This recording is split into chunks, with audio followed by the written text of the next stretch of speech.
Right, so I bought myself a Flama Tig 200 AC/DC welding machine, and we'll quickly unbox it and see what's inside, and then also just have a quick run through on of the functions on the machine.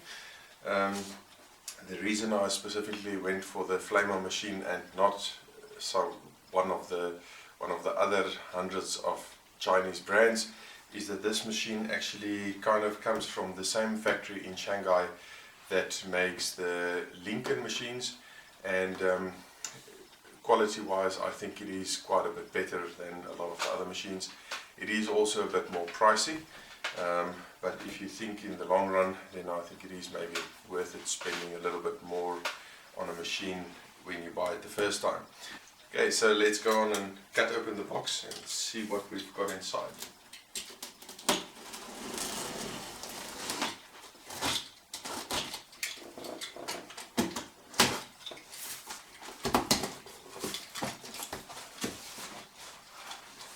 Right, so this machine did not come with a flow meter, so the people that I bought it from did give me a separate flow meter, which I presume is not a too high quality flow meter, but looks like this. It should do the job, but we're not going to look at this too much now. We're going to look at the welding machine. Right, so first off there's a bag with a Tig torch and some consumables to start out with, so we'll open that in a second. Then next up we got what looks like a foot pedal.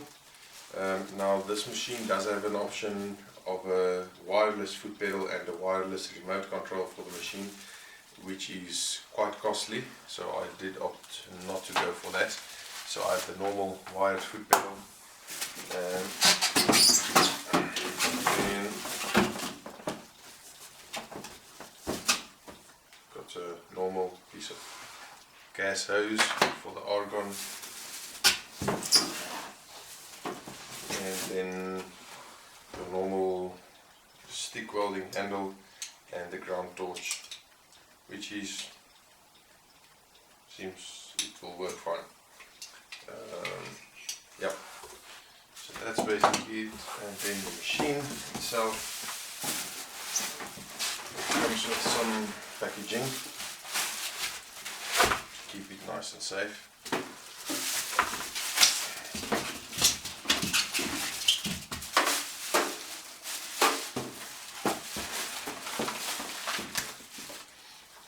And then a manual, which I presume will not read. Alright, so let's go open up the machine.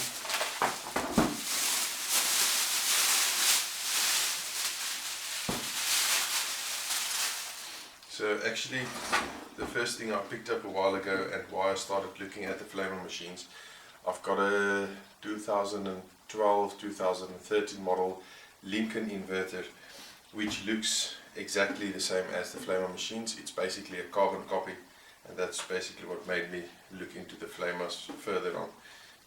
I have not ever done any TIG welding, so it's a first for me and something I'll need to learn. Maybe a bit of a high-end machine to start out with the TIG welding, but I've done quite a bit of brazing and normal welding, so I don't believe it will be such an issue to learn the TIG welding. Right, so let's go and have a look at the consumables first.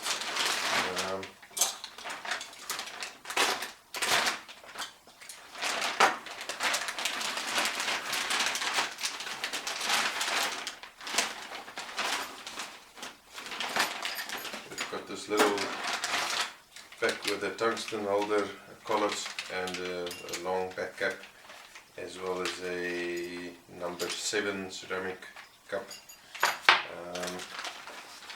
And we've got the Tig torch itself with a nice rubber sheath around it. The plug, it does have a little switch there on top, so not a flex head, but it does have quite a nice flex joint just behind the handle, which seems like it will work quite Does not have a quick couple for the gas line. It's a normal screw on.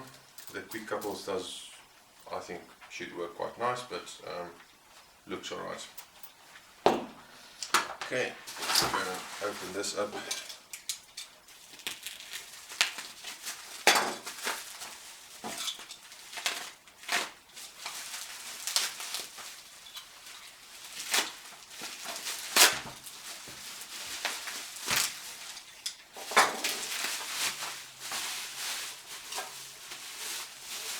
Right, so this is the foot pedal.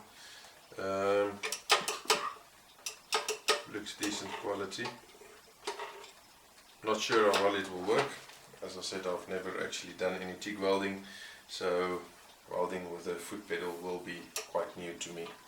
But we'll check this out later when we've got the machine set up, and then we'll see how that all works. Alright, so let's go and power up the machine. Let's first pull off this plastic.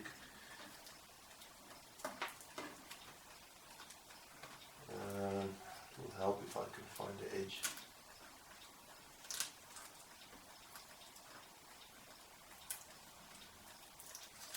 Come on.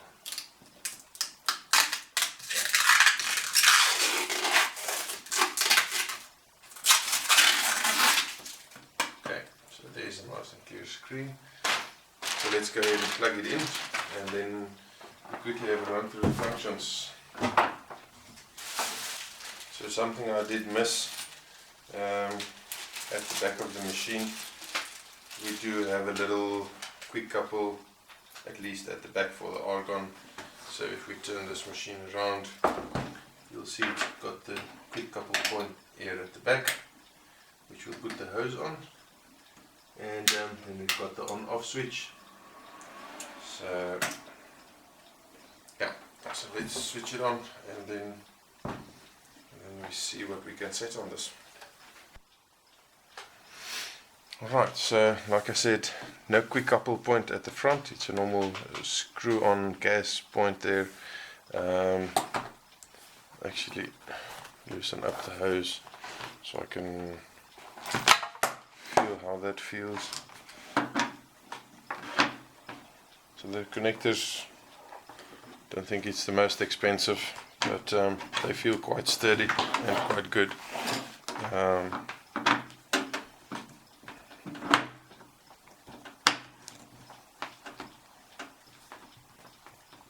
Yeah, so we'll set them up later. This plug for the trigger on the torch or the foot pedal seems quite decent.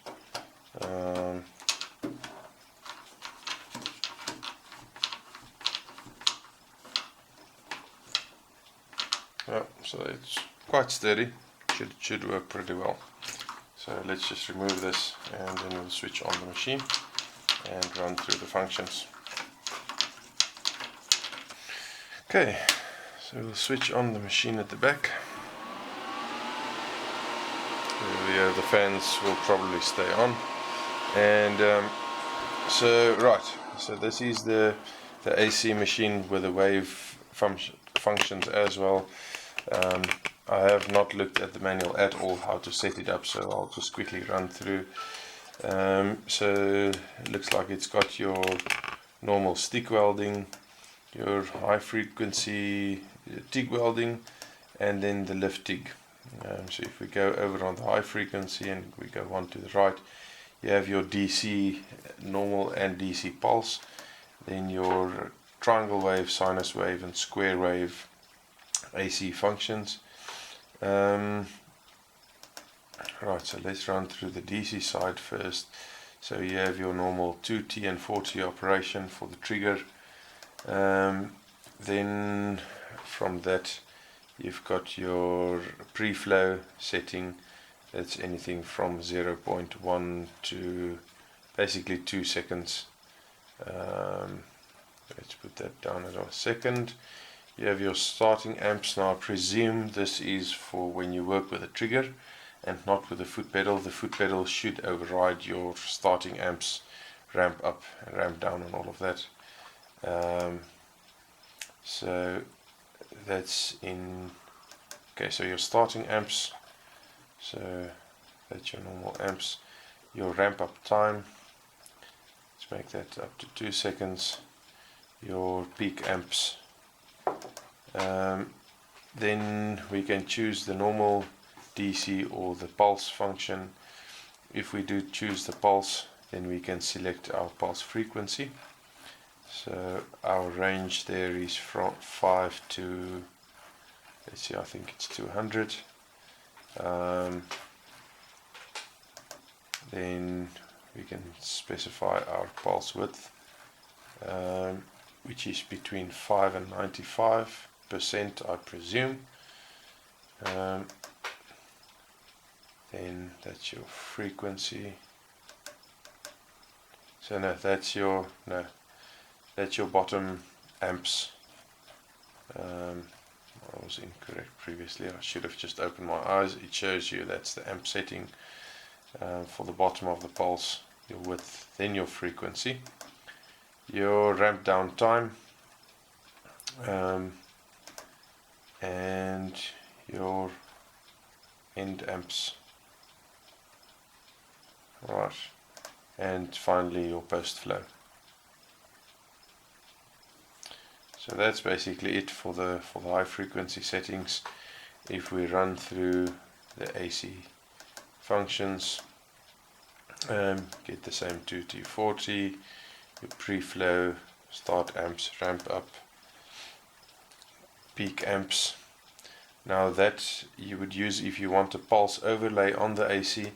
If you don't want that, you can select the no pulse option. It would then skip that, go straight to your ramp down, your end amps post flow, and then this I still need to figure out. So I'm guessing that's probably a 0. So that would be a perfect balance between the two. So I presume a 70% balance would then probably be +2 or -2, not sure yet. And then your frequency range on the AC goes from 50 to 250. Alright, so that's it for the high frequency. The lift Tig should be the same except for the 42T operation, and then the normal arc welding, which I won't be doing with this machine since I've got my other one. So not sure why you can do that. Anyway, we go to the DC, then you can, not sure if that's on a pulse or what it is, you can set some balance there between 0 and 100%. Obviously your amps, and that I'm also not sure what it is, so I'll have to check that out later. But seems like quite a nice control panel. I'll still see, I know if you can select your jobs. You can probably fine-tune that so you have 9 job spaces, which you can preset some different settings for specific works. So that's basically it, and I'll do the next video when I set up the machine. But I think for now first I need to build a trolley or something to keep the machine and the argon bottle, and then I'll do a setup video again, and ultimately one where I try it out for the first time.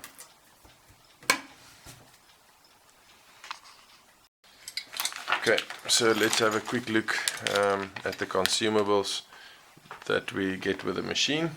So it's basically the cap. Let's just cut this open.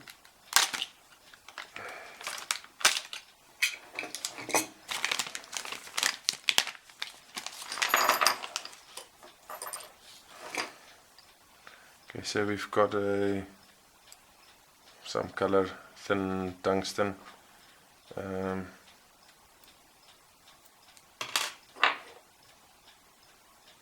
must admit I have not set up a Tig torch before, so There's probably screws in at the bottom. Then I presume the collet you throw in the top.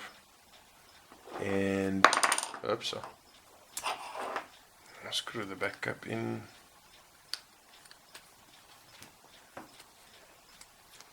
Like I said, I am still brand new at this, so probably have to figure it out as I go.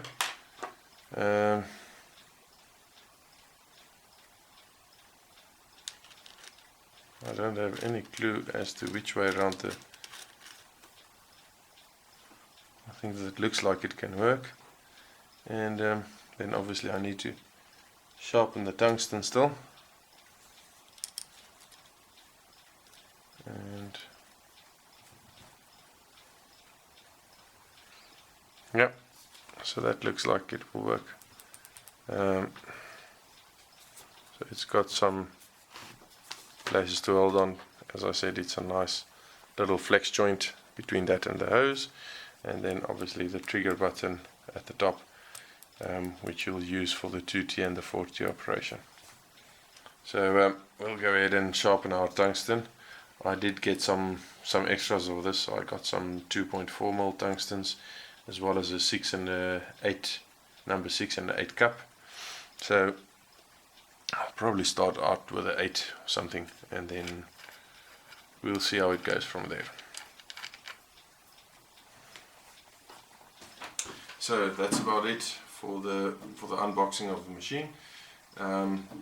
Again, a big shout out to Gary and Craig from Associated Welding Supplies here in Cape Town that hooked me up with the machine at a really great price.